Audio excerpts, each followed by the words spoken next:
St. Augustine commentary on the Gospel of John, chapter 5, verse 19 to 30 following. For that in the soul by which the body is quickened is one thing, that by which the soul itself is quickened is another. Better certainly than the body is the soul, but better than the soul itself is God. The soul, even if it be foolish and godly and righteous, is the life of the body.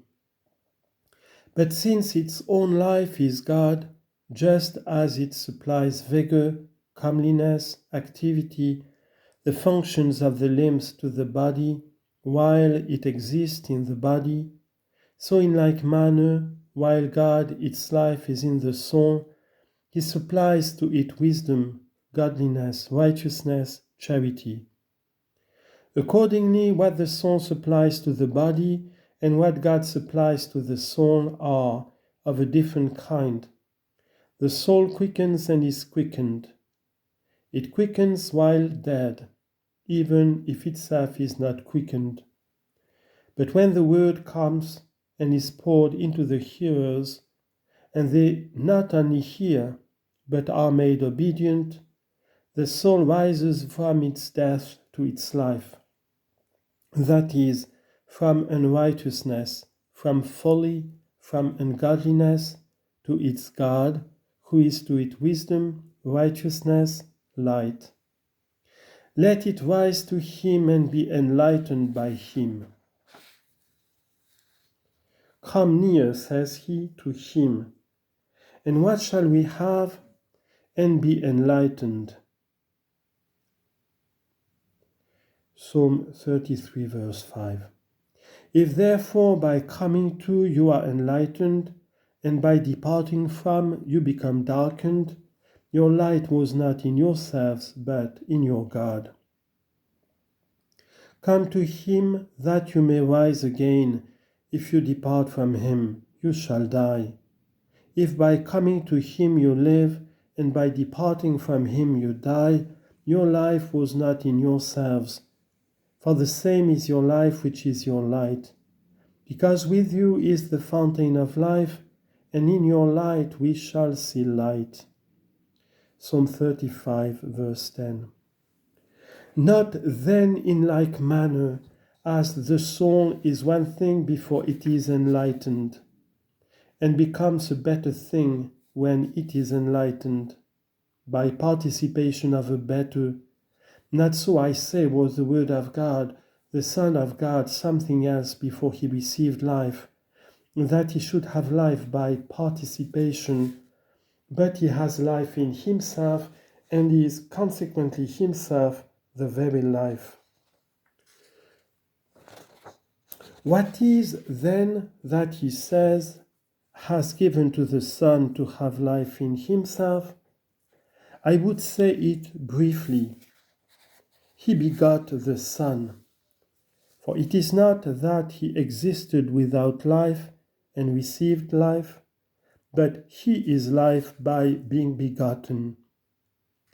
The Father is life not by being begotten. The Son is life by being begotten.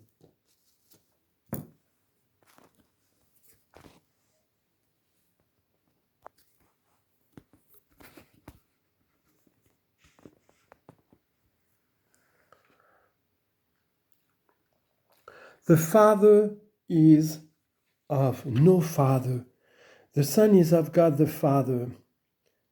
The Father in his being is of none. The Son is life by being begotten. The Father is of no Father. The Son is of God the Father. The Father in his being is of none, but in that he is Father, it's because of the Son. And the Son also in that he is Son, it is because of the Father. In his being he is of the Father. This he said therefore has given life to the Son, that he might have it in himself. Just as if he were to say, the Father who is life in himself begot the Son who should be life in himself. Indeed, he would have this dedit, has given, to be understood for the same thing as, in Latin, genuit, has begotten. It is like as if he were said to a person, God has given you being. To whom? If to someone already existing, then he gave him not being, because he who could receive existed before it was given him. When therefore you hear it said, he gave you being, you were not in being to receive, but you did receive that you should be by coming into existence. The builder gave to this house that it should be. But what did he give to it? He gave it to be a house. To what did he give? To this house. Gave it what? To be a house. How could he give to a house that it should be a house? For if the house was, to what did he give to be a house when the house existed already? What then does it mean, gave it to be a house? It means he brought to pass that it should be a house. Well then, what gave he to the Son, gave him to be the Son, begot him to be life?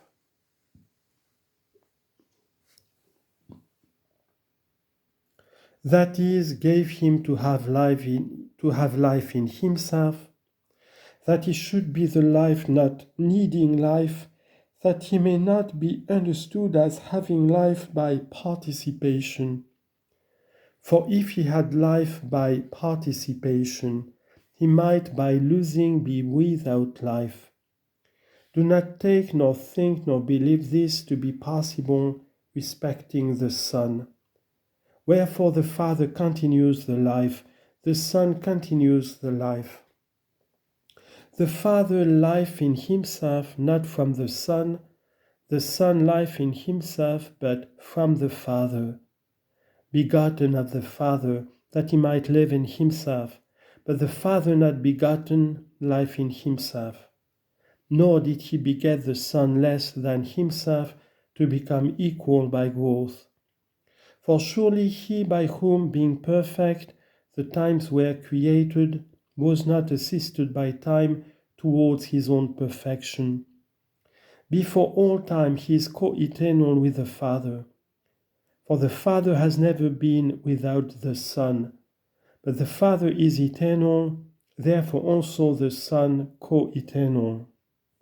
So, what of you? You were dead, did lose life. Hear then the Father through the Son. Arise, take to you life, that in him who has life in himself you may receive the life which is not in you.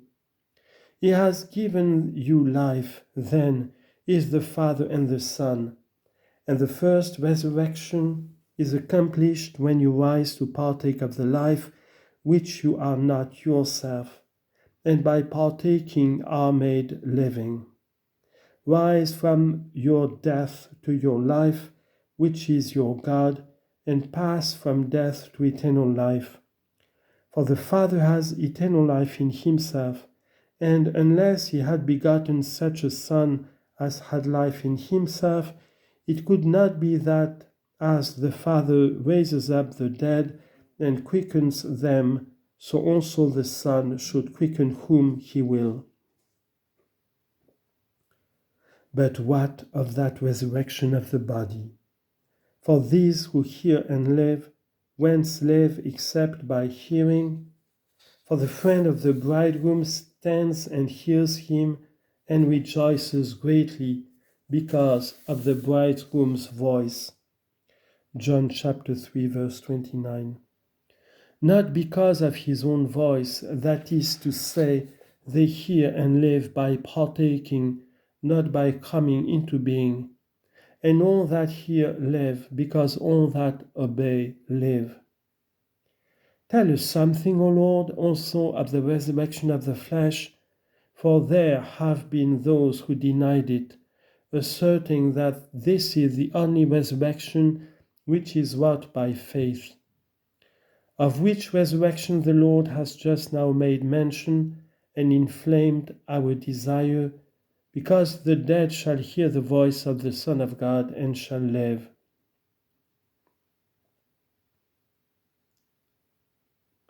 It is not some of those who hear shall live and others shall die, but all that hear shall live, because all that obey shall live.